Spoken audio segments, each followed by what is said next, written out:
Boa tarde, sejam todas e todas que nos assistem muito bem-vindos. Hoje, 28 de setembro, comemoramos o segundo aniversário de fundação da Associação dos Auditores de Controle Externo do Tribunal de Contas do Estado do Rio de Janeiro, a AUDI-TCRJ.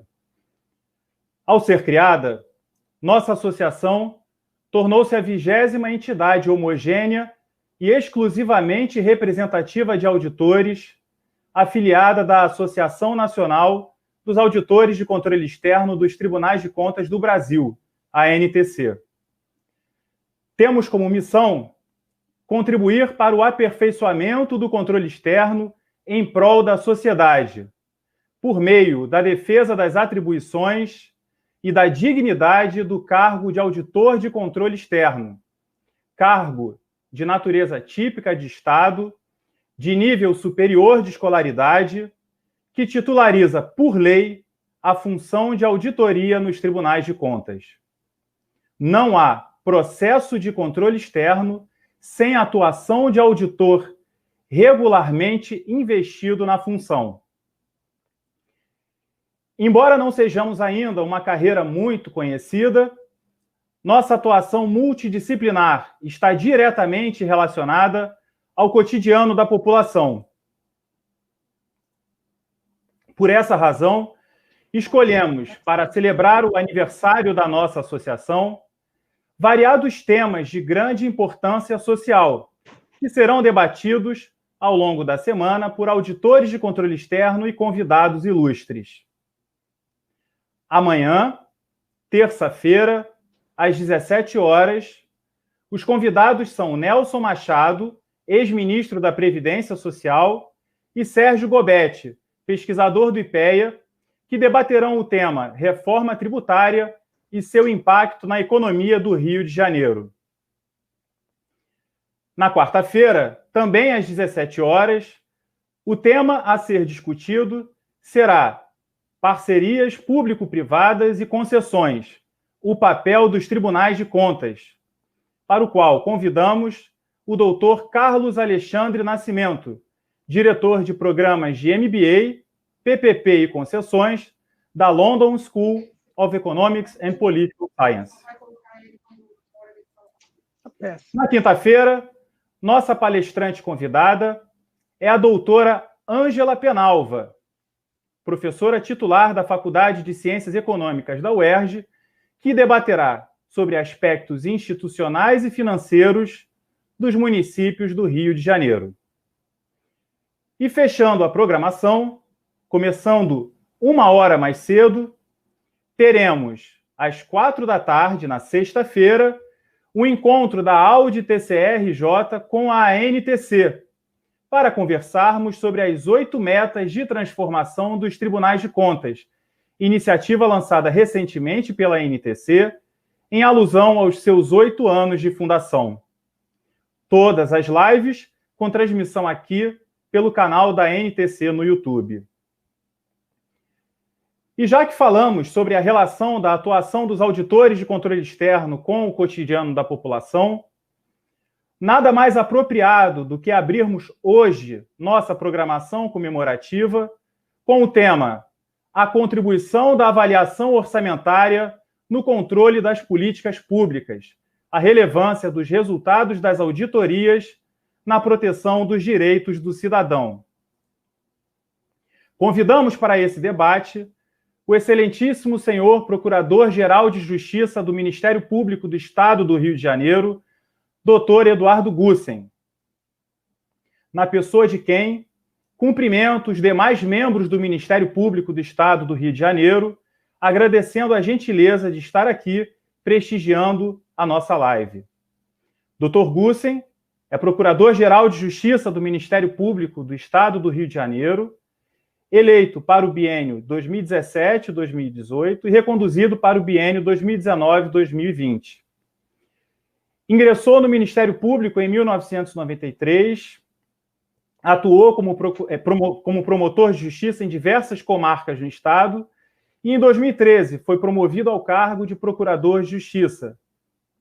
Foi ainda presidente da Associação do Ministério Público do Estado do Rio de Janeiro, a ANPERJ, diretor da região Sudeste do Conselho Deliberativo da Associação Nacional dos Membros do Ministério Público, CONAMP, e diretor financeiro da Fundação Escola Superior do Ministério Público do Estado do Rio de Janeiro, FEMPERJ. O debate contará também com a participação da auditora de controle externo do TCE-RJ, Karine Tomás Veiga. Tá ruim demais. Karine é auditora de controle externo do TCE desde 2012, mestre em Educação pela UERJ, com MBA em Administração Pública e Gerência de Cidades, graduada em Direito e em Auditoria Fiscal e Tributária. Foi auditora de controle externo do Tribunal de Contas do Município do Rio de Janeiro e analista de Planejamento e Orçamento da Secretaria de Fazenda da Prefeitura Municipal de São Gonçalo. É professora de Direito Constitucional, Administrativo e Financeiro, além de Auditoria Governamental e Contabilidade Pública em escolas de governo e cursos preparatórios para concursos públicos. E a mediação do debate ficará a cargo da nossa querida Luciene Pereira. Luciene é ex-auditora de controle externo do TCE-RJ e, desde 2004, auditora federal de controle externo do Tribunal de Contas da União. É professora de Finanças Públicas na pós-graduação e cursos oferecidos pelo Instituto dos Magistrados do Distrito Federal, pela Escola Nacional de Governo e outras instituições de ensino, tais como a Escola Superior do Ministério Público da União e a Escola de Administração Superior Fazendária. Em 2008, colaborou diretamente com os relatores dos projetos de lei que tramitaram na Câmara dos Deputados e Senado Federal, que resultaram na Lei Complementar número 141, de 2012, que estabelece normas gerais de finanças, fiscalização, avaliação e controle dos orçamentos públicos de saúde. Atualmente, Luciene é presidente da Associação da Auditoria de Controle Externo do Tribunal de Contas da União, a AUDI-TCU, e diretora da Confederação Nacional dos Servidores Públicos, entidade que congrega mais de 800 mil servidores públicos das 3 esferas de governo. E aqui eu quero quebrar rapidamente o protocolo para dizer que Luciene foi a primeira presidente da Associação Nacional dos Auditores de Controle Externo dos Tribunais de Contas do Brasil. Então, é uma honra, nós aqui, auditores do Rio de Janeiro, recebermos a Luciene para debater conosco. Passo a palavra, então, para a Luciene, como mediadora, desejando a todos um excelente debate. A todos, eu quero cumprimentar o Rafael, na pessoa de quem eu cumprimento todos os meus colegas aí no Tribunal de Contas do Estado do Rio de Janeiro. É uma honra muito grande para mim participar de um debate importante de uma afiliada da ANTC, que é a nossa Associação Nacional, de uma afiliada do meu estado, né, de onde eu iniciei o controle externo, eu iniciei no controle externo no Tribunal de Contas do Rio de Janeiro, onde eu aprendi muito, foi uma grande escola para mim. Eu ingressei em 2000, juntamente com a Lei de Responsabilidade Fiscal, entrei em fevereiro de 2000 e a lei foi sancionada em maio. Então, assim, eu iniciei no controle externo junto com um marco extremamente importante. Então, cumprimento a você, na pessoa de quem parabenizo todos os colegas. Cumprimento o doutor Eduardo Gussen por esse trabalho importantíssimo, está à frente do Ministério Público do Estado do Rio de Janeiro, que é uma casa da cidadania, que promove a cidadania, e vamos ver até que ponto, né, os cidadãos estão envolvidos com o orçamento público do Estado e dos municípios. E cumprimento também a minha querida amiga Karine Veiga, que me fez esse convite, agradeço de coração, e é uma honra muito grande poder ladear esse debate com você, que tem feito um trabalho importantíssimo para o controle externo e também no âmbito acadêmico. Então, eu gostaria de, sem mais delongas, passar a palavra para o doutor Eduardo Gussen, para que ele faça as considerações e para que a gente possa incrementar esse debate.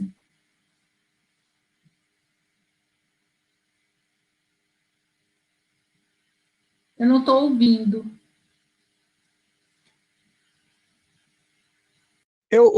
Luciene, agradeço todas as referências iniciais. Eu estou com uma dificuldade. Eu acho que o doutor Eduardo está com uma dificuldade. Vamos inverter, então. A gente passa para a Karine, ela faz as considerações, ele entra depois. Enquanto isso, a gente tenta resolver essa questão tecnológica. Pode ser assim, Karine? Você pode expor, então, e aí depois a gente volta com o doutor Gussen? Claro, claro. Não está certo. Posso, então, iniciar? A Karine.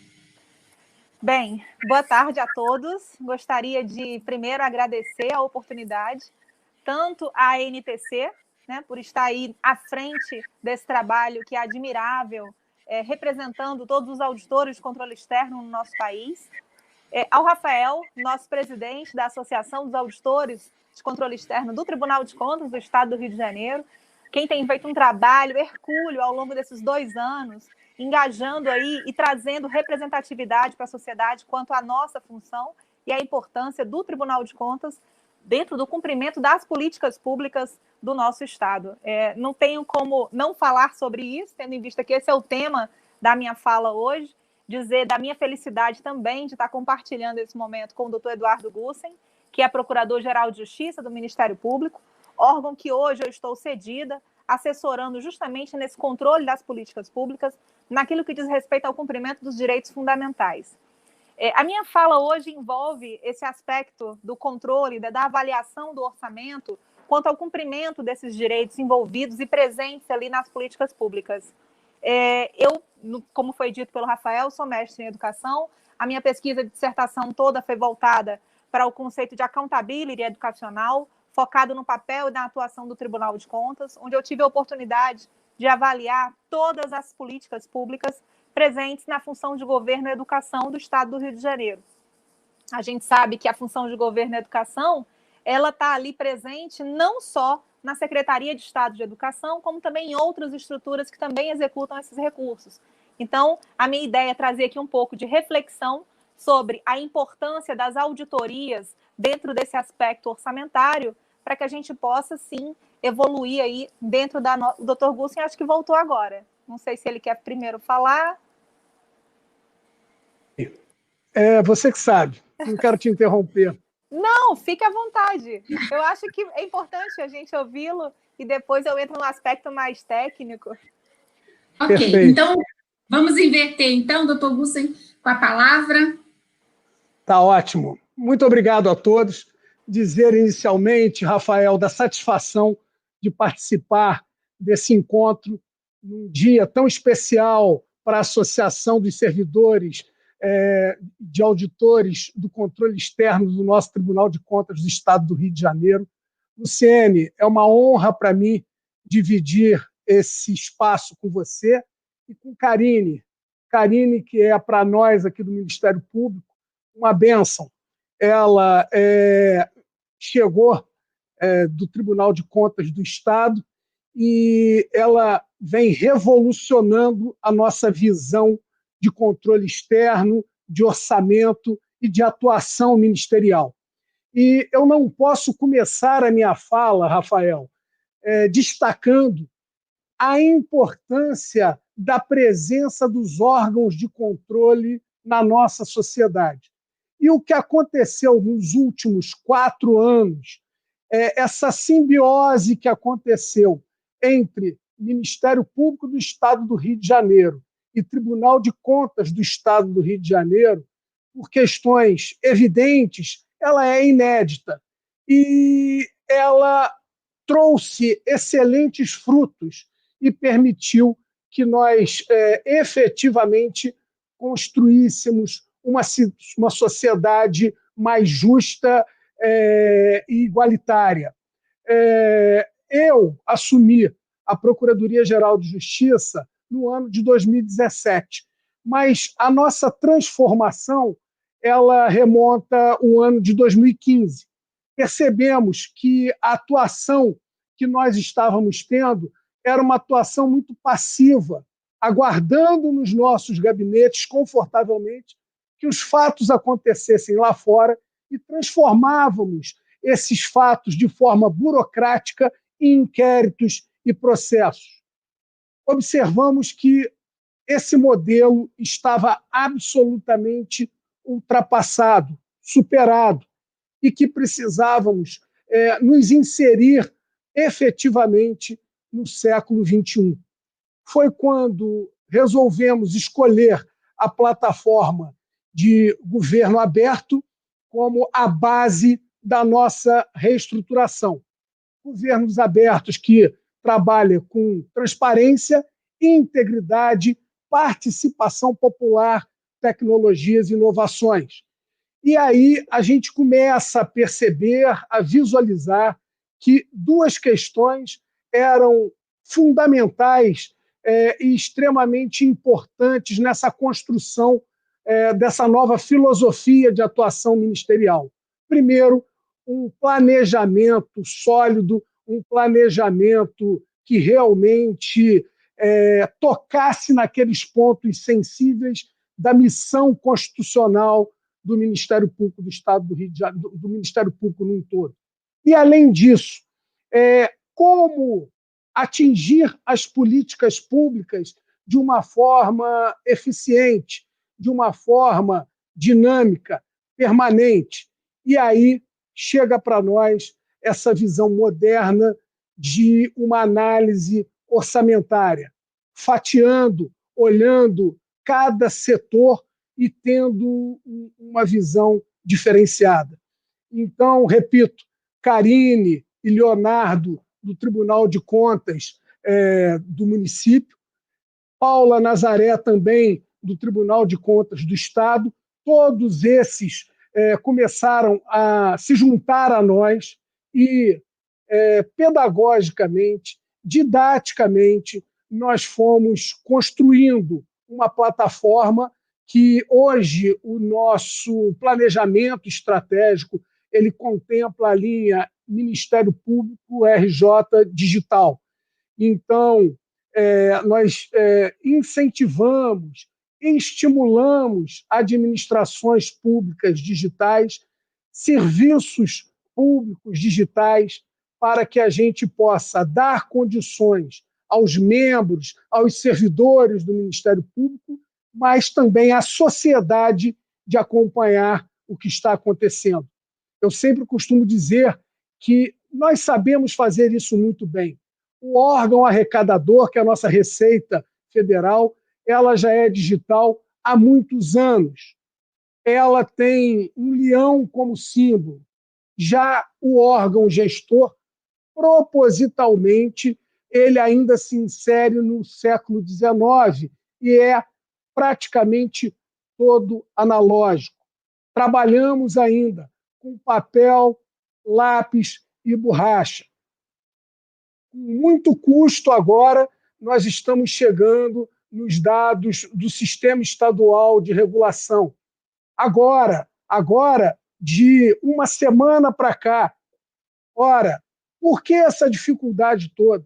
O Ministério Público, no início da pandemia, ofereceu as suas estruturas do Ministério Público em mapas para customizar, para trabalhar todos os dados. Pelo noticiário, soubemos que uma startup foi contratada por 10 milhões. Por que, se tudo poderia ter sido feito aqui, todos nós somos servidores públicos do mesmo Estado. Então, essa sintonia entre Tribunal de Contas do Estado, Ministério Público do Estado do Rio de Janeiro, Controladoria Geral do Estado e Procuradoria Geral do Estado, ela é fundamental para que possamos construir um ambiente de atuação melhor e que possa trazer resultados mais efetivos. O Estado do Rio de Janeiro é um Estado que nós podemos dizer que ele é abençoado por Deus, é rico, tem condições de se reerguer e basta um pouco de boa vontade. O que nos levou a essa situação caótica que nos encontramos foram sucessivas administrações públicas negativas, foram sucessivas gestões que se apropriaram da coisa pública. E o que cabe a nós, gestores, é estimular que vocês, do controle externo e de todos os setores que integram as administrações públicas, façam o seu melhor. Eu acho que é a partir de um ambiente salutar como esse que o nosso Estado vai se reerguer. É a partir da meritocracia na ocupação das secretarias e de todas as estruturas que nós vamos poder evoluir. Então, gostaria de colocar o Ministério Público no Rio de Janeiro absolutamente à disposição de todos. Nos acompanhem, visitem as nossas mídias sociais, interajam conosco, façam observações. Nós percebemos na linha digital uma forma de uma atuação mais humana, mais dinâmica, mais eficiente. E é isso que nós queremos entregar à sociedade num todo. Estou aqui agora ansioso para ver a palestra da Karine. Tenho certeza que ela, mais uma vez, vai nos brindar com uma apresentação maravilhosa. Muito obrigado pela oportunidade. Obrigada, doutor Eduardo Gussen. Quero dizer que, para mim, ouvir o senhor falar foi como música para os meus ouvidos, porque eu atuo aqui no Tribunal de Contas da União, na fiscalização do orçamento da União, esse orçamento de alguns trilhões, de uma implementação bastante complicada, porque uma boa parte dos recursos que a União aplica, ela faz isso de forma descentralizada. A parte da saúde, ano passado foram 81 bilhões de reais distribuído para todos os estados e todos os municípios. Na educação, 17 bilhões para a complementação do Fundeb, e é importantíssimo, é fundamental que haja uma rede de controle funcionando nos entes da federação para que a gente possa interagir e nós usarmos as ferramentas digitais, porque com o encaminhamento de papéis, ofícios, além de ser muito caro, é extremamente moroso. Então, nós precisamos investir em ferramentas de monitoramento e avaliação das políticas públicas, o que deve ser feito pelos órgãos do Poder Executivo, e aí entra o Tribunal de Contas e o Ministério Público num papel importante de cobrar essas ferramentas digitais para que os órgãos oficiais e a sociedade, eles possam, a partir de uma base de dados, eles possam fazer cruzamentos com as informações de uma forma eficiente, rápida e barata, né? Porque senão a gente não consegue ser eficiente e dar uma resposta para o cidadão. E nós temos o dever também de viabilizar o controle social do cidadão. Então, isso que o senhor diz, de fomentar esses mecanismos tecnológicos, ele é fundamental para que o cidadão ele tenha acesso à informação já de uma certa forma mastigada, porque esse é um tema relativamente árido, e se nós não fizermos essa tradução, né, fica difícil para o cidadão entender os meandros do nosso orçamento público. Mas quero dizer que tê-lo aqui, né, assim, comprometido com essa questão do orçamento público, de nós avançarmos em ferramentas digitais que possam, né, viabilizar esse controle orçamentário, assim, música, como eu disse, para os meus ouvidos. Eu passo a palavra para a Karine, para depois a gente voltar nesse tema, que eu acho que tem coisas interessantes para a gente trocar. Karine, você está com a palavra. Tá ótimo, obrigada, gente. Antes de iniciar a minha fala em si, eu gostaria só de corroborar, né, tudo que o Dr. Gussen falou. Eu sou fã da administração dele, já deixei isso de forma muito clara, não só para ele, mas para todos os promotores e gestores públicos que a gente tem contato, porque realmente o Ministério Público, dentro dessa visão de dar andamento até mesmo ao que nós fazemos enquanto auditores, tem uma relevância absurda, porque a competência para representar, para questionar e cobrar e dar andamento para aqueles que devem ser responsabilizados é desse órgão. Então, quando a gente fala numa gestão que é compartilhada, onde há ali uma cooperação, onde todos buscam o mesmo fim, que é o interesse público, não tem como dar errado. Eu acho que o resultado é o que a gente está vendo, né? Tantas ações mais tempestivas, diretas, resolutivas, no intuito de evitar que haja o dano, que haja a fraude, ou que ela seja interrompida o quanto antes. Esse período da Covid, ele demonstrou isso de forma muito clara. Mas vamos lá, então, falar sobre avaliação orçamentária de políticas públicas. Eu fiz uma apresentação de forma breve, só para contextualizar aquilo que eu pretendo dizer. O nosso tema, então, ele fala dessa correlação entre a avaliação do orçamento com o atendimento dos direitos do cidadão. Eu não sei como que eu posso fazer para ir passando, se você quiser passar, ótimo. Então, eu começo só mostrando, né, para contextualizar para aqueles que desconhecem o conceito de políticas públicas. A ideia da política pública, ela parte do surgimento de um problema social que, em tese, deve ser diagnosticado pelas gestões públicas, e com base nesse diagnóstico, prognósticos também devem ser propostos. São soluções pensadas por aqueles que estão à frente das pastas e que, com isso, eles vão propor qual é o valor do que deve ser alocado para atender determinado objetivo e fim.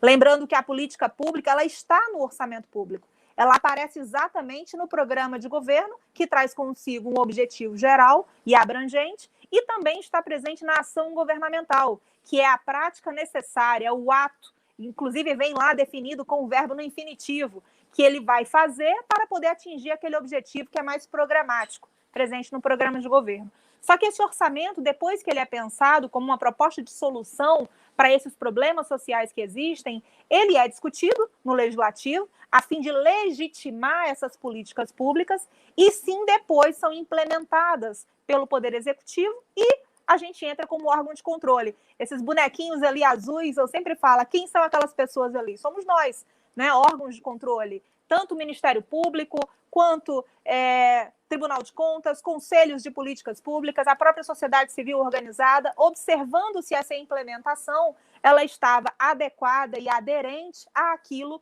que foi programado nas peças orçamentárias. Depois, o gestor público tem a oportunidade, né, querendo avaliar as suas políticas, no momento em que ele revisa o seu plano plurianual, anualmente, para depois voltar novamente para o ciclo de execução orçamentária. Então, o conceito de política pública, ele tem essa perspectiva. E o orçamento, ele se interage com a política no momento em que ele está ali presente nas ações governamentais. Se quiser passar, por favor. Então, a minha visão é observar o que foi planejado, o que foi realizado, observando aí esse bonequinho, né, que diz que nem tudo aquilo que é planejado diz respeito a um direito essencial. E aqui eu já faço uma correlação com os direitos fundamentais que a gente está aqui tão preocupado em entregar para o cidadão. Existe muita discussão dentro da administração pública, Luciene, doutor Eduardo e Rafael, em relação àquilo que é discricionário, que não é discricionário.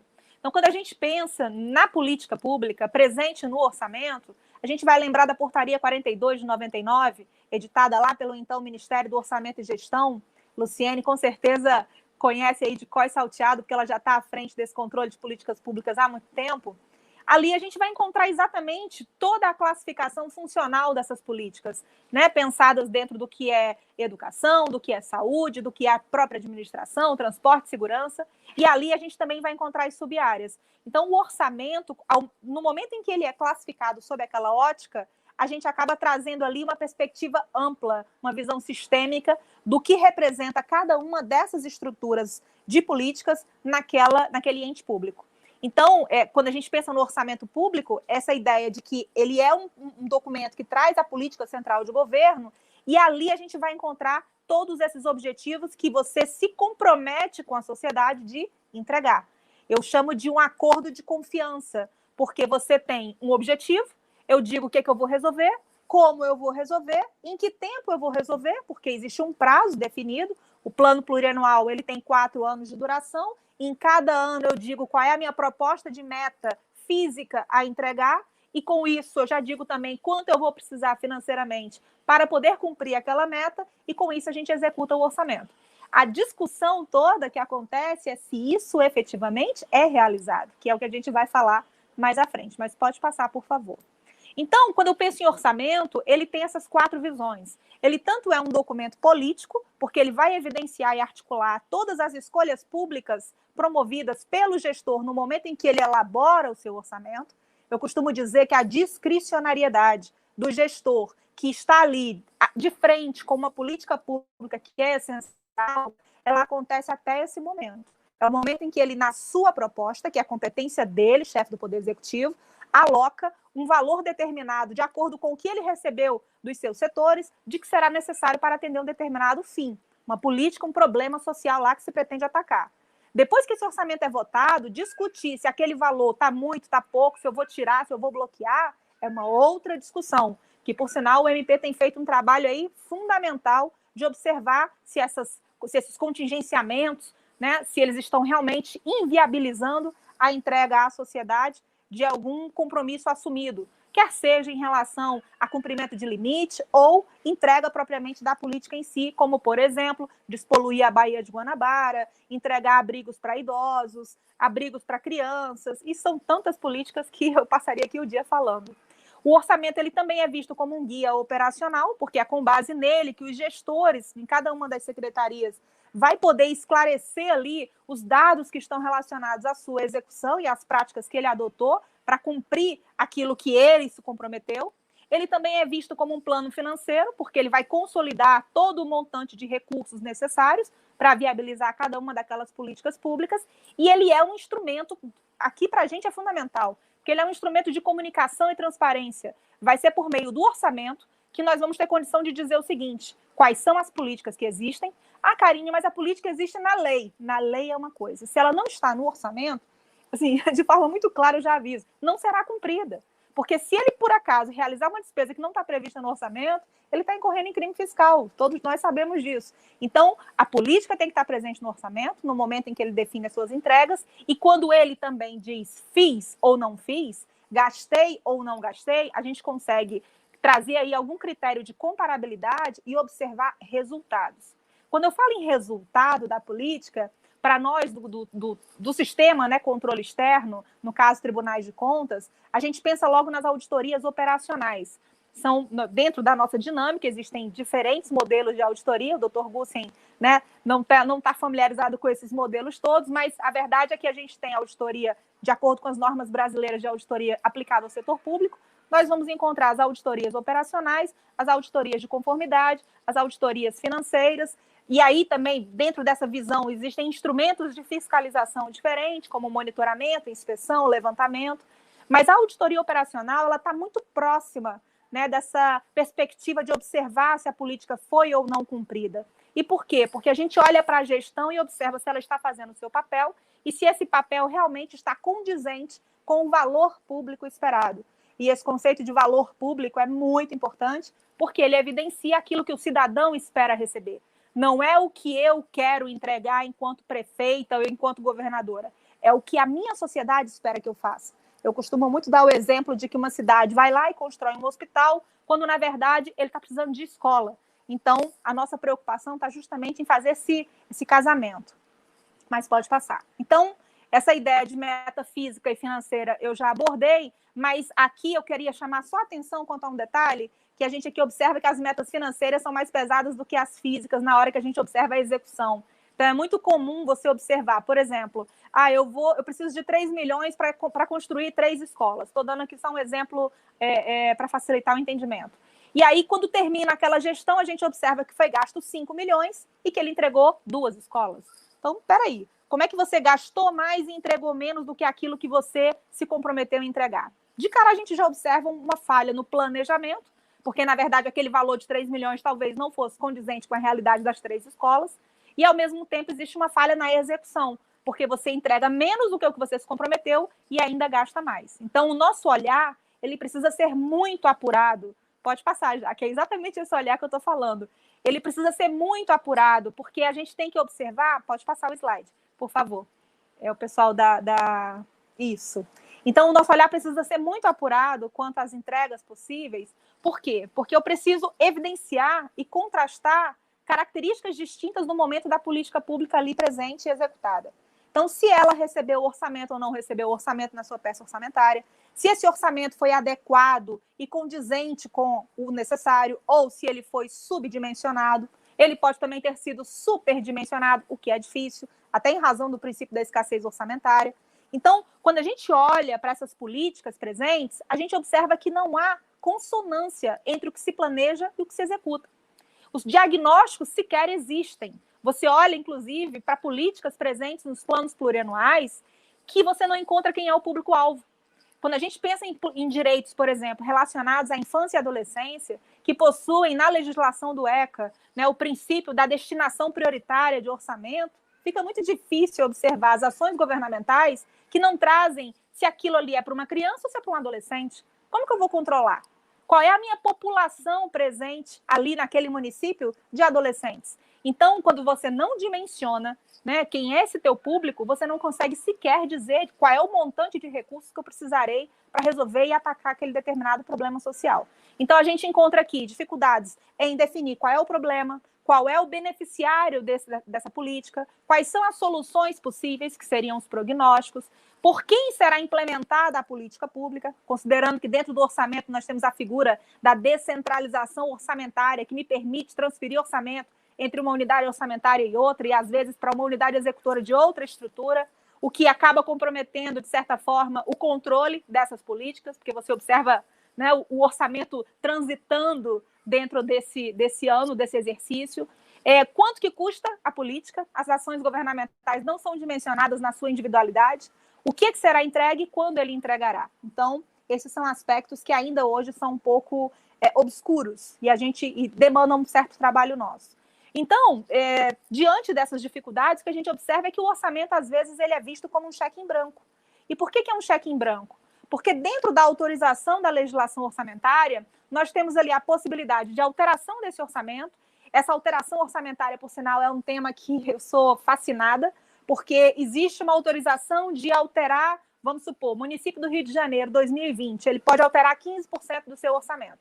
Quando a gente pensa num orçamento de 30 bi e ele altera 15%, ok, alterou 15%, tudo bem, está dentro da razoabilidade, digamos assim, né? Mas se eu pensar, se eu lembrar que a política pública está presente na ação governamental em si, que é aquela que traz uma finalidade, verbo no infinitivo, com proposta de entrega de um produto dentro daquele exercício, e ele altera 100% da ação governamental, isso aqui requer, no mínimo, uma justificativa.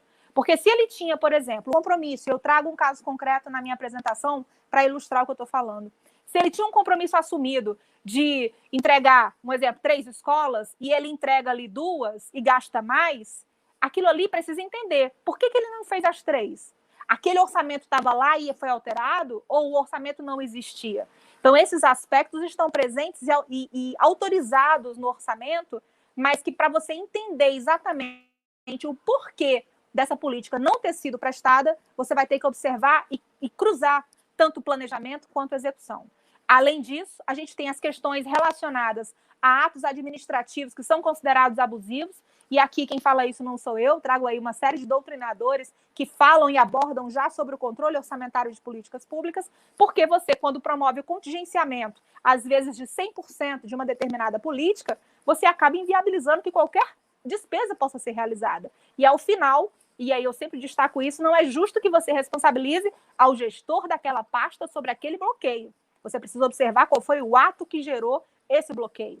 Então, a avaliação orçamentária envolve isso também. E observar, logicamente, a abertura de créditos adicionais podendo ser suplementares, especiais ou extraordinários. Eu chamo a atenção para os especiais, que são gerados em exercícios posteriores com saldo de superávites financeiros de exercícios pretéritos, usando recursos de fundos, e esses fundos, muitas vezes, estão vinculados a políticas públicas de direitos essenciais. Então, isso aí é fundamental que a gente também observe. Mas vamos continuar a apresentação.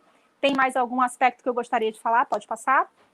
Esse controle da política pública, ele, na atuação dos tribunais de contas, está muito presente nessa questão do controle da legitimidade, porque você tem ali a entrega prometida no momento em que a LOA é aprovada.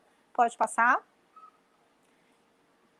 Então, esse controle que a gente faz entre o que é prometido e o que é entregue, e se eu não for justamente na meta daquilo que foi compromissado, eu acabo trazendo aquela ideia do orçamento fictício que todos falam, né? E é muito difícil de ouvir, porque você não está ali observando exatamente o resultado da política. Então, por isso que é tão importante você observar não só a gestão, mas aquilo exatamente que foi entregue e aparece no nosso relatório de gestão das ações realizadas do Plano Plurianual. Isso é um documento que é muito importante para a gente fazer esse cruzamento. Aqui eu trago, de forma bem rápida, eu não pretendo ler com vocês, esse material ficará disponibilizado, mas ali no canto superior direito eu trago alguns doutrinadores que abordam o controle orçamentário das políticas públicas, e aqui eu trago, né, a ideia de que o orçamento ele está ali vinculado à questão da atividade financeira do Estado, que existe de maneira vinculada aos preceitos constitucionais. Quem fala isso é o Marcos Abraham, e ele coloca exatamente que o orçamento, quando impositivo, ele está ali funcionando como um instrumento de planejamento, gestão e controle financeiro, e isso tudo relacionado aos órgãos de controle o tornam praticamente um instituto fundamental no Estado democrático de direito. Lembrando que não há política pública sem orçamento. Pode passar. Aqui também não vou ler, mas é só para mostrar para vocês, aqui já no caso é o José Maurício Conte e a Hélida Graziani, que abordam a perspectiva também do controle das políticas públicas dentro do orçamento, e no tópico 5 a gente observa que o orçamento está ali vinculado a uma formulação da lógica essencial de que os programas pressupõem correlação finalística entre o valor que se aloca para cada um dos programas e aquilo que se pretende atingir e entregar à sociedade. Pode passar, por favor. A Hélida Graziani, né, muito conhecida por todos nós do controle, ela é procuradora de contas do Tribunal de Contas do Estado de São Paulo, inclusive conhece e atua diretamente com muitos promotores lá do próprio Ministério Público. Ela aborda o conceito de gasto mínimo material, justamente preocupada com aquela ideia de que não basta que a gente realize o percentual constitucional, por exemplo, destinado à educação e à saúde. É muito importante que a gente observe a natureza jurídica dessa despesa, em que momento ela aconteceu, se isso gerou endividamento e se por acaso eu cumpri com aquilo que deveria ser obrigatório, porque não adianta nada eu ficar inchando rubricas de despesas e no final nem cumprir aquilo que seria a minha obrigação inicial. Pode passar, por favor. O conceito de gasto mínimo material também, ou substantivo, ele está ali, como eu disse, né, evitando que gastos estéreis sejam feitos, falseados, inchados, desnecessários, somente para cumprir limite. E aí a gente observa que o cumprimento formal da aplicação desses recursos para cumprir limite, ele acaba infringindo os direitos sociais se eu não fizer essa avaliação ex ante, que é quando eu observo a política dentro do plano plurianual, e ex post, quando eu faço a avaliação daquilo que foi entregue como meta comprometida lá nas ações governamentais. Pode passar, por favor. Aqui é uma área que eu estou fascinada, né? Eu uso muito do cruzamento de dados, utilizo o Tableau. Os dados hoje, graças a Deus, vivemos numa sociedade de governo aberto, digital, né, doutor Gussen?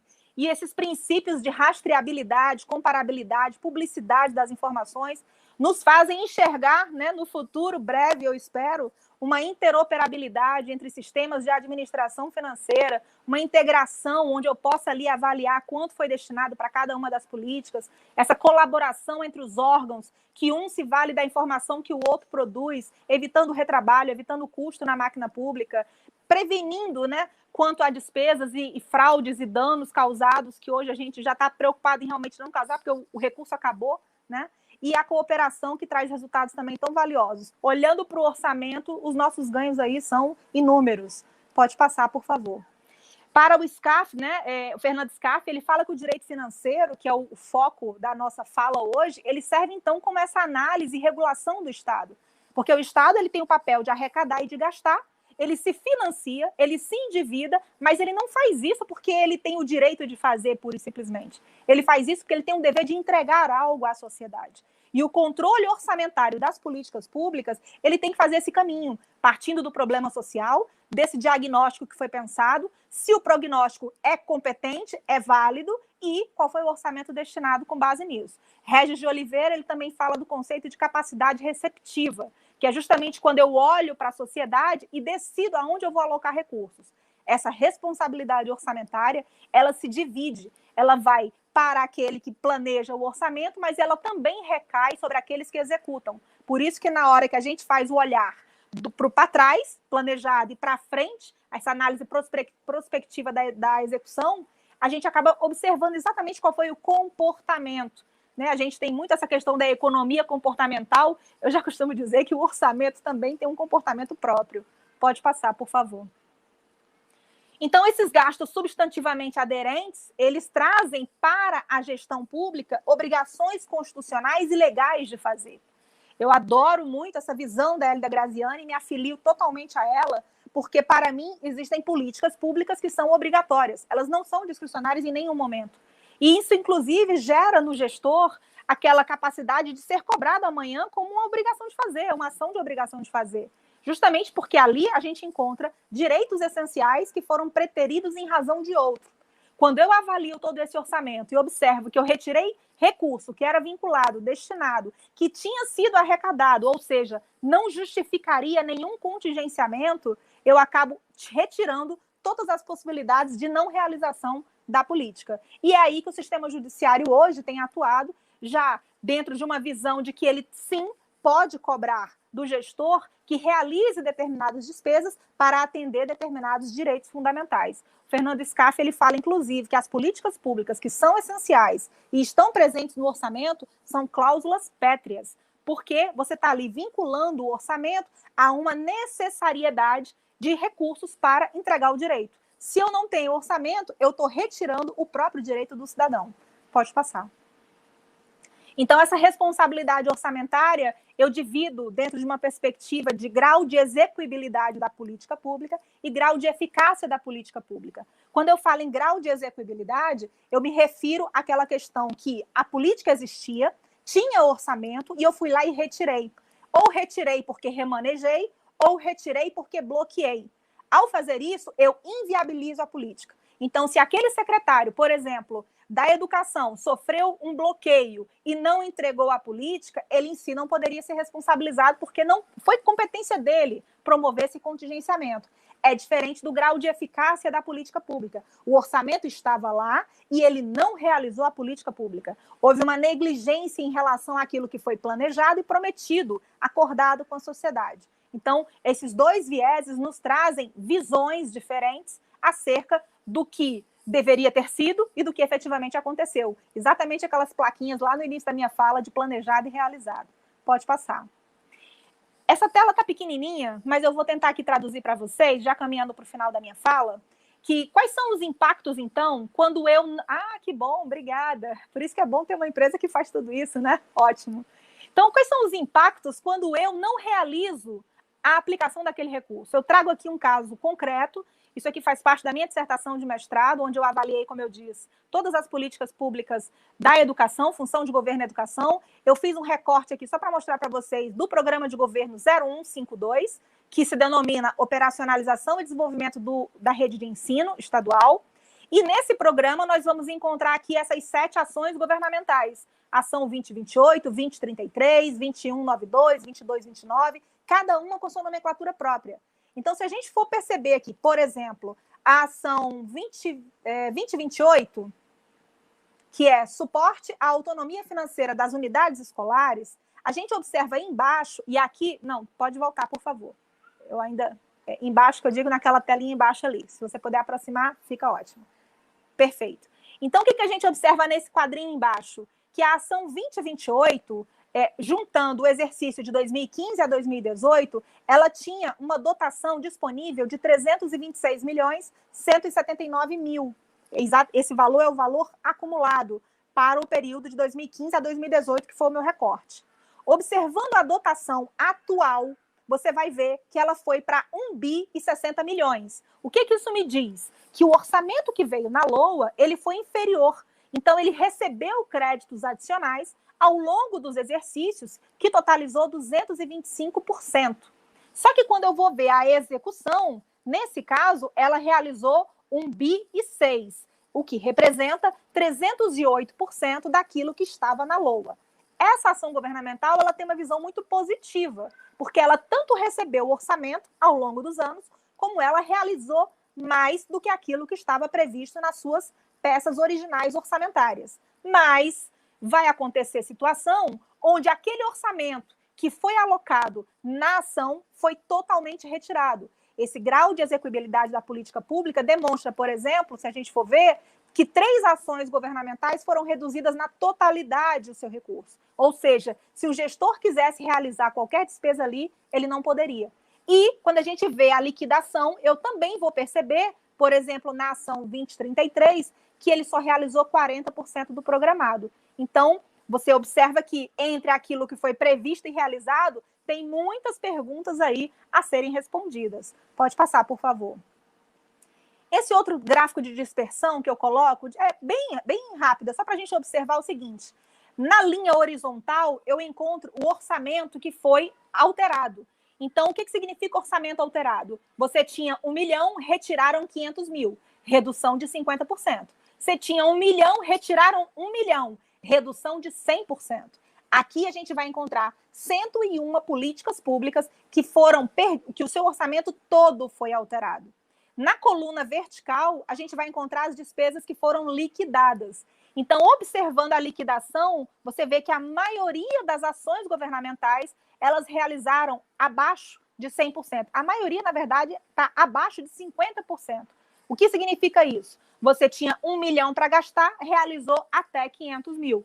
Então, você agiu por negligência. Uma coisa é a eficácia, que está na vertical. E a outra questão é a execuibilidade, quando você perde o seu orçamento, e é por isso que a gente acaba indo para o lado esquerdo do gráfico, porque eu tenho aí várias políticas que perderam 100% do que tinha disponível. Pode passar. Esse é um outro exemplo de avaliação orçamentária que eu gosto de evidenciar, que me traz, de 2015 a 2019, uma realidade de não destinação de orçamento para o Fundeb na ordem de 3.690 milhões. Esse caso é real, isso é o estado do Rio de Janeiro, onde o ente ele tem o dever de repassar 20% do que ele arrecada de uma cesta de impostos, e nas prestações de contas do tribunal, esses são resultados das contas de governo, a gente observa que em 2015 foi destinado menos 13 milhões, em 2016 menos 840 milhões, em 2017 menos 936, em 2018 menos 986 milhões e em 2019 menos 915. Isso dá 3.690 de não destinação orçamentária para políticas públicas. Pode passar.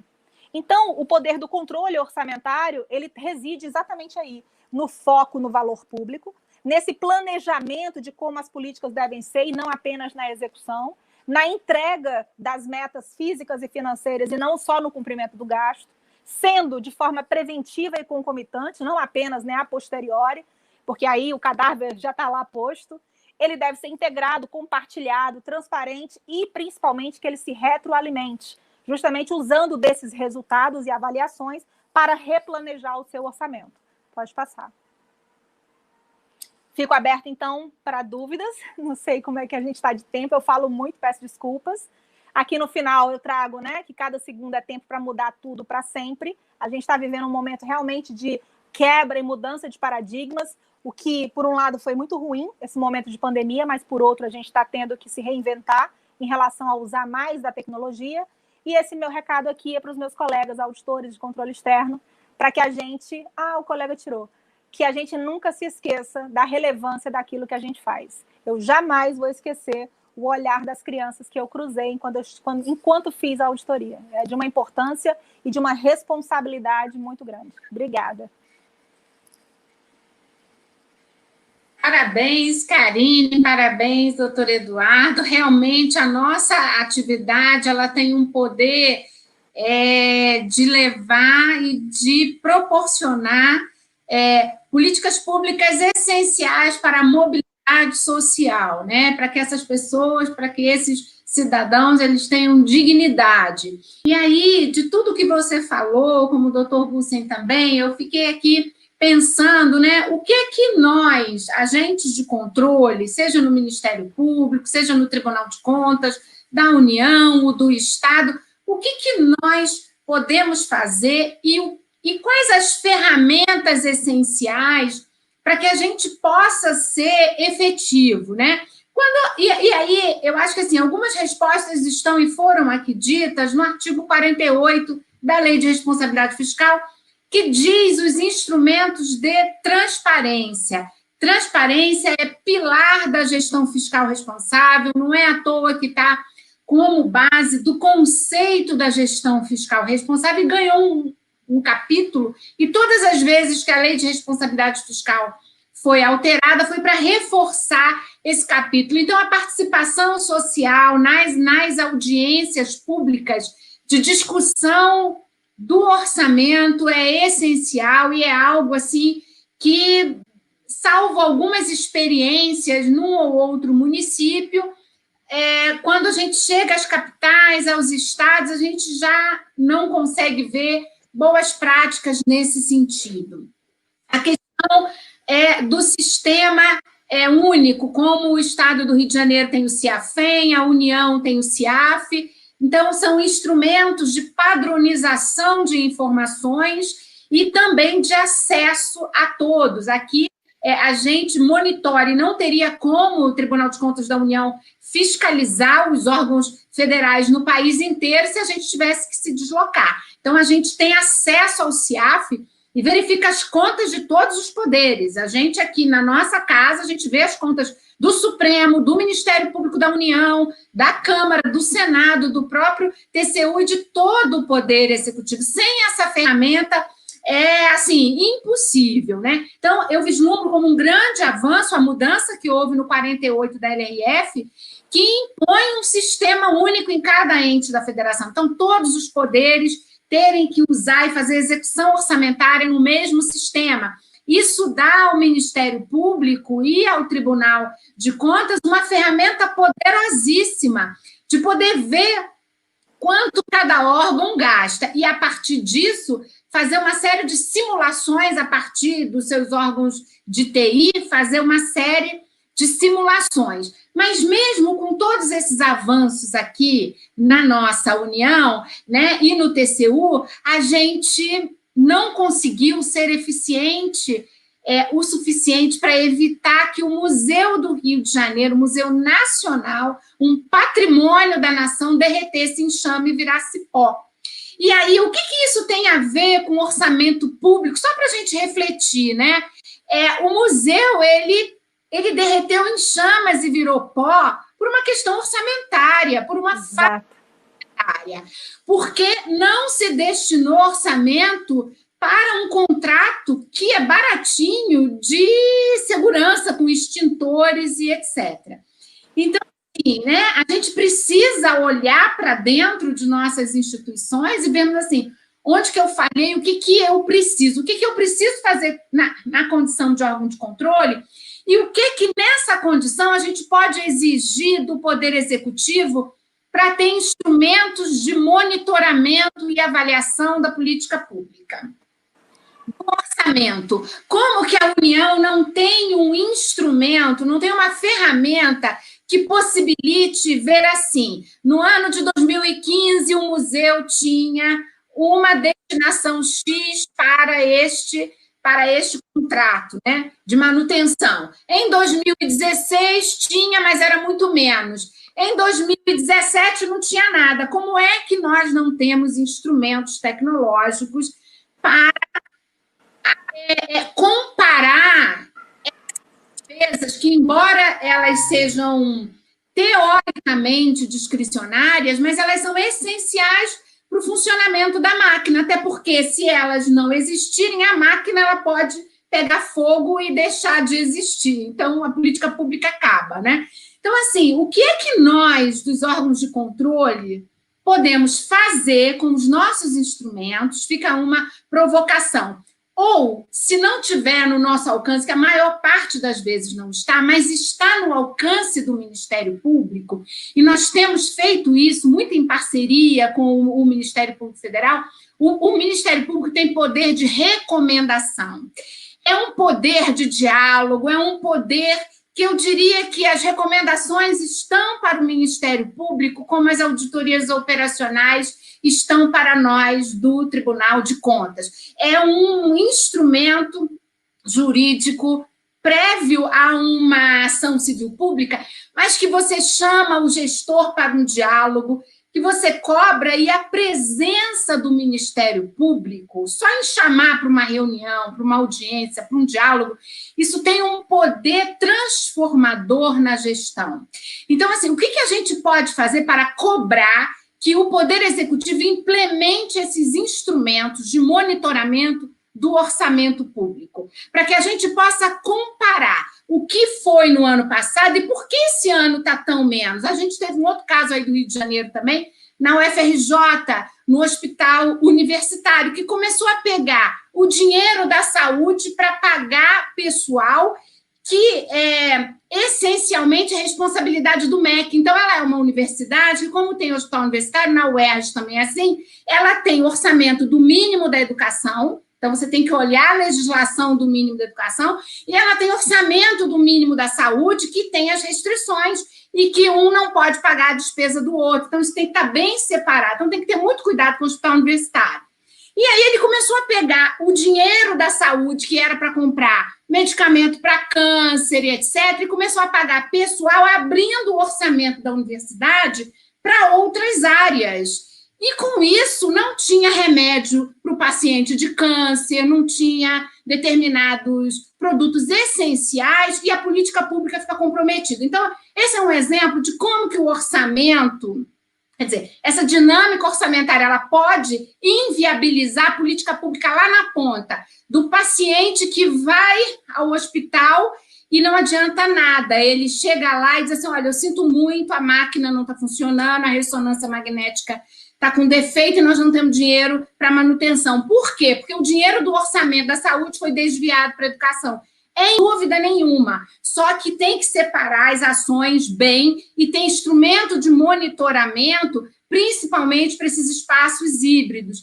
Então, assim, fica essa provocação, né? O que o Ministério Público do Estado do Rio de Janeiro poderia fazer para que tivesse esse orçamento, ainda que comece no Estado, depois vai para a capital e depois parte para os municípios com a população até maiores de 500 mil habitantes, até chegar, eu sei que a maior parte dos municípios do Rio tem menos de 50 mil habitantes, mas se a gente conseguisse, na capital, na metropolitana e no Estado, ter esses instrumentos de monitoramento, certamente o Ministério Público poderia se antecipar a esses casos que podem ocorrer também no Estado, como o nosso museu, que virou pó, e agora não tem mais jeito, nós vamos ter que partir desse ponto a nossa história. Então, fica aí esse relato, né, de um caso emblemático na União, mas que pode acontecer com qualquer órgão se você não tem esses instrumentos de monitoramento e que também acabam municiando o controle social, porque a sociedade vai poder acompanhar. Então, fica essa pergunta para os dois, se poderiam me dizer o que tem sido feito nesse sentido. Bom, eu vou tomar a palavra para mim, porque depois a Karine dá um arremate técnico da coisa. Luciene, Marcos Fagundes está dizendo aqui, nosso colega do Ministério Público, muito interessante essas ponderações da doutora Luciene. E é exatamente como pensamos. Primeiro, eu quero dizer para vocês que, para nós do Ministério Público, nos aproximar de auditores do controle externo foi uma grande oportunidade de enxergarmos a administração pública de uma forma diferente. Ouvindo a Karine falar, é ótimo. Ela dá a receita do bolo. É muito simples. É como ela vai destrinchando tudo e colocando de uma forma muito clara, muito objetiva. E é realmente isso que nós estamos tentando fazer para passarmos a ter uma atuação preventiva, uma atuação resolutiva, uma atuação embora o Ministério Público ele deva atuar a posteriori, principalmente na esfera judicial, nós podemos nos antecipar e lançar mão de institutos como o da recomendação, o que nós temos feito muito aqui no estado do Rio de Janeiro nesses 3 anos e 9 meses. Então, eu acho que grande parte dessa transformação, dessa modificação, passa pelo alto comando do Executivo, pelo alto comando do Tribunal de Contas dos Estados, pelo alto comando do próprio Ministério Público. E nós estamos no momento que nós estamos tendo que reaprender o nosso funcionamento. Esses 8 anos, esses 7 meses de pandemia fizeram com que nós avançássemos 10 anos. Nós fomos obrigados a lançar mão de uma tecnologia que já estava à nossa disposição. Então, quem mudou foi o cidadão, porque esses instrumentos todos já estavam aí aptos para serem usados. Dentro do Ministério Público, hoje, nós estabelecemos uma meta de que, até 2021, nós estaremos 100% digital na atividade meio. E até 2023, 100% digital na atividade fim. Com isso, o nosso trabalho vai passar a ser de tratar essa matéria-prima, essas informações tão preciosas que passam pelas nossas mãos e nós desperdiçamos no dia a dia. Para mim, na minha ótica, improbidade se apropriar do dinheiro público, mas também é improbidade desperdiçar essas informações tão caras e tão ricas que nós deixávamos que se fossem. Então, é nesse sentido que o Ministério Público do Rio de Janeiro tem buscado essa transformação, essa modificação. Karine é uma dessas integrantes dessa nova equipe, dessa nova filosofia, e, repito, eu não posso deixar de render aqui os meus agradecimentos e as minhas homenagens ao Tribunal de Contas do Estado, na pessoa da doutora Mariana Montebello Willemann, e do Tribunal de Contas do município do Rio de Janeiro, na pessoa do presidente Thierry Montebello. Eles têm sido grandes incentivadores nessa troca, nessa integração, nessa aproximação das instituições do controle. Bem, fazendo...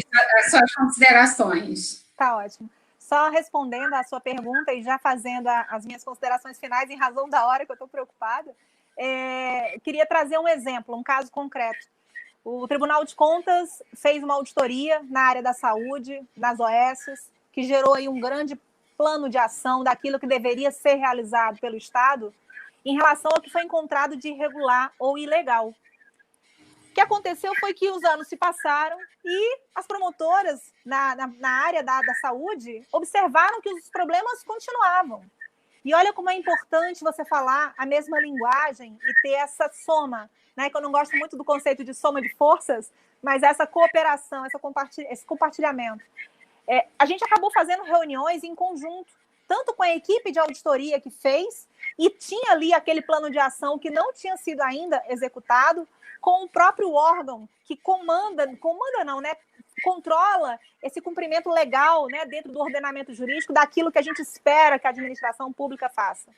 Então, quando o gestor também observa que essas instituições elas estão caminhando juntas, que elas estão falando a mesma linguagem, posso te dizer, Luciene, que muda completamente a consequência desses resultados. A gente começa a ver feedbacks e receber feedbacks, tanto o tribunal recebendo, quanto o próprio Ministério Público. Então, essa visão do orçamento, ela traz essa perspectiva, mas, para isso, nós precisamos de transparência, nós precisamos ter acesso a essas informações, nós precisamos que os órgãos, né, se coloquem à disposição de trazer os dados para a sociedade, a ponto de dizer, olha, não consegui por causa disso. E não é errado você alegar que não conseguiu ou que aplicou, às vezes, deveria ser A e B, mas foi por desconhecimento, que é muito comum, ainda mais em municípios pequenos. Agora, o que não pode é você não compartilhar, a gente também, como órgão de controle, não conhecer e colocar isso para andar de forma, às vezes, judicial ou penalizando por meio de multas e prestações de contas reprovadas no Tribunal de Contas, quando a realidade doente é doente, na verdade, é uma realidade doente, né, digamos assim, porque ele está ali agindo de forma irregular, sem saber, não dando transparência, não aceita ou, às vezes, por iniciativa, né, não procura uma capacitação ou não autoriza que a sua equipe se capacite e o problema permanece. Então, a gente tem que tratar os problemas, né, de forma individualizada, cada um dentro da sua realidade. Eu jamais poderia comparar a realidade do município do Rio de Janeiro com municípios Varriçai, por exemplo, e dentro disso os órgãos de controle também são muito parceiros. Eu percebo muito isso no MP, por estar lá cedido e assessorar esse cumprimento de direitos fundamentais, mas também percebo nos órgãos de controle, porque participo de tudo, sou do Conselho Fiscal da Audi TCE, RJ, e atuo aí já há bastante tempo nos tribunais de contas. A gente está muito como uma análise que eu gosto muito da visão do cão, né? E aqui eu finalizo, Luciane, eu prometo, que se deixar eu fico falando por horas. Adoro o tema, adoro tudo isso que envolve política pública. Mas a ideia do cão é a seguinte: durante muito tempo a gente foi visto como cão de caça, né? A gente estava ali na espreita, esperando só qualquer vacilo para atacar. Depois a gente virou um cão de guarda. A gente ficava só observando, protegendo. Hoje a gente está com outra visão. Hoje nós somos cão-guia. A gente está praticamente assim, um estado cego, né, com deficiência, e a gente está ali, ó, vai para cá, vem para cá. Essa iniciativa que o Dr. Gussen falou de abrir a tecnologia do MP, que é um parque tecnológico, na minha visão, aquilo ali eles têm tudo. Para quem não tem recursos, para o município pequeno que quer dispor dos seus dados e ali está transparente, isso é de uma riqueza enorme, que a gente não tinha isso há 3 anos. Isso é muito novo. Então, é uma disrupção. O que a gente está vivendo é uma verdadeira disrupção. Bem, eu já queria, então, finalizar para agradecer, porque eu sei que a gente já está encaminhando, e me colocar à disposição. Doutor, eu queria falar uma última coisa, porque eu também adoro falar, né? Mas eu não posso deixar de compartilhar essa experiência, que eu acho que ela é uma esperança para todos nós que atuamos no controle. No meio da pandemia, a gente sabe que crises são também oportunidades, embora essa seja uma crise muito dolorosa, e não diminuindo isso, mas o Ministério Público de Contas, aqui no âmbito do TCU, na pessoa do doutor Júlio Marcelo, a doutora Silvia, do Ministério Público Federal, em Pernambuco, e o doutor Cláudio Henrique, eles fizeram uma recomendação à Secretaria do Tesouro Nacional, à Secretaria de Gestão, e isso foi encampado pelo PGR ao ministro da Economia, recomendando que os estados e municípios, no que eles aplicam dos recursos federais e na saúde, só para ter uma ideia, no ano passado foram 81 bilhões de reais que a União destinou a estados e municípios, que eles façam esse registro no Comprasnet ou numa plataforma que seja equivalente, ou seja, de uma forma padronizada, para que todos os entes da federação informem por quanto que comprou respiradores, fez hospital de campanha, comprou maca, ar-condicionado para o hospital e etc. Bom, embora os dados daquilo que é do recurso dele, ele vai aplicar pelo sistema dele, a tendência é haver uma indução, porque é muito mais barato, ele tem um sistema que a União é que mantém, então ele não tem gastos com isso. Para os municípios pobres, isso é muito importante, é um ganho de eficiência. E para os órgãos de controle, quando nós chegarmos a esse ponto, que eu tenho fé que a gente vai chegar, os órgãos de controle, eles vão poder comparar, a partir dessa plataforma, eles desenvolverem robozinhos que comparem e vejam, bom, com o dinheiro federal você comprou a tanto, a 100. E por que com o seu dinheiro a mesma coisa você comprou a 500 ou comprou a 50? E com isso a gente conseguir melhorar a eficiência com ferramentas tecnológicas que podem nos auxiliar, que pode auxiliar o gestor de boa fé, que não tem, às vezes, como comparar como que cada hospital está fazendo a compra daquele mesmo produto, ou como aquele município ao lado, né? Por quanto ele compra? Eu não sei por quanto ele compra, mas se eu sei, eu acabo otimizando a minha compra também, porque eu ganho um poder de barganha. Então, a gente tem feito algumas reuniões aqui no governo federal e vamos ver se ao menos a gente consegue, com os recursos federais, com um primeiro passo, induzindo para que depois a gente tenha isso também com os recursos estaduais e municipais, mas ao menos numa plataforma nacionalmente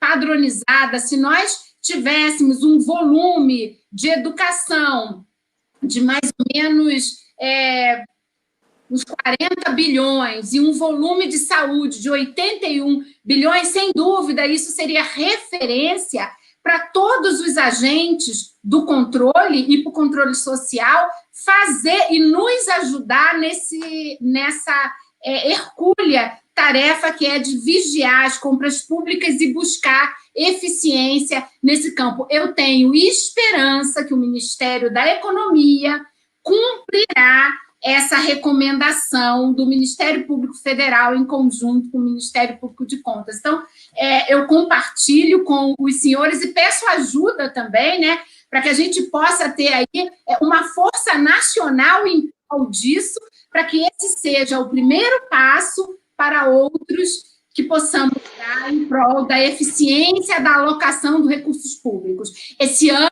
o déficit da União, que seria de 124 bi, já está em 861 bilhões para uma receita de só 853 bilhões. Então, o déficit já está em 109%. Portanto, não há outro caminho de atendermos as políticas públicas sociais se não for por meio da busca da eficiência alocativa. E, para isso, a gente precisa de ter ferramentas tecnológicas para que a gente tenha esses instrumentos indutores da eficiência. Fica aí o meu apelo para o senhor, doutor, que atua no CNMP, em outras instâncias, né, no conselho, no colégio de procuradores, no país inteiro, para que possa nos ajudar, porque certamente isso vai ajudar a todos os seus colegas nessa tarefa hercúlea de levar cidadania para o nosso povo. Muito obrigada. Muito obrigada, Karina. Muito obrigada, doutor Eduardo Gussi. Quer fazer mais alguma consideração, doutor? Rápido. Claro. Luciene, é exatamente o que você disse, completando também o que Karine disse. O que nós estamos fazendo aqui é criar esse ambiente. E esse ambiente passa do nosso planejamento estratégico MPRJ Digital. Então, nessa linha, nós licitamos uma nuvem maior para abarcar todos esses dados do Estado e de todos os municípios. É muito fácil, hoje em dia, termos administrações digitais, como disse Karine. Basta boa vontade. É isso que nós esperamos dos nossos gestores. É essa fala que nós esperamos desses candidatos a prefeitos que colocaram suas candidaturas na praça ontem. Então, o que basta é ter boa vontade. E eu tenho certeza que o momento é propício para isso. Muito obrigado pela oportunidade. Muito obrigada a todos. A palavra não sei se o Rafael está no ar. Não, se ele não tiver. Você quer fazer as suas considerações? E encerrar, você está com a palavra. Bom, quero agradecer aqui em nome da Audi TCRJ a participação do doutor Eduardo Gussi, a participação da Karine, que foi quem viabilizou que esse debate acontecesse. A palestra dela foi bastante elogiada aqui, já recebi vários feedbacks aqui da participação dela. Então, parabéns, Karine. Eu quero reforçar aí o que eu li agora há pouco, que é um orgulho para nós, auditores de controle externo, contarmos com duas grandes mulheres, que são Luciene e Karine, integrantes da nossa carreira. Então, parabéns pelo debate. Agradeço a Luciene pela brilhante mediação e quero convidar a todos, já encerrando, para que acompanhem amanhã mais uma live em comemoração ao aniversário de 2 anos da aula de TCRJ, uma live que vai falar sobre um tema bastante atual e importante, que é a reforma tributária e o impacto na economia do Rio de Janeiro.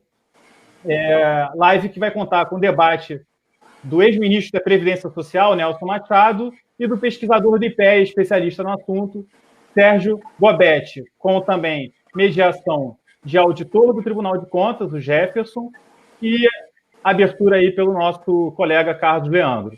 Então, muito obrigado a todos, tenham todos uma ótima noite e esperamos vocês novamente amanhã. Muito obrigada.